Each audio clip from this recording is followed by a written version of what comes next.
বিচারহীনতার সংস্কৃতি থেকে আমাদের এই বাংলাদেশের মানুষকে বেরিয়ে আসতে হবে।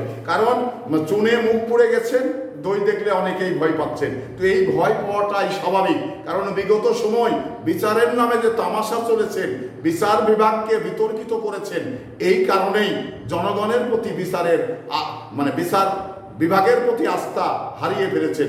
তো এই আস্থা সামনে ফিরাতে হবে, কারণ ন্যায় বিচার প্রতিষ্ঠিত করলে এবং বিচারহীনতার সংস্কৃতি বাংলাদেশের থেকে দূর করলে অবশ্যই বিচারের প্রতি মানুষ আস্থা রাখবে, আদালতের প্রতি মানুষ আস্থা রাখবে।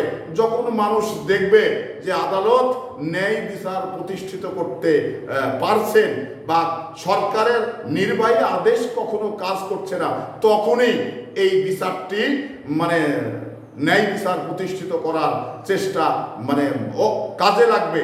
তার আগে এটা কাজে লাগবে না, কারণ আমরা দেখেছি যে বিগত সময় এই নির্বাহী আদেশে এগুলো কাজ করে।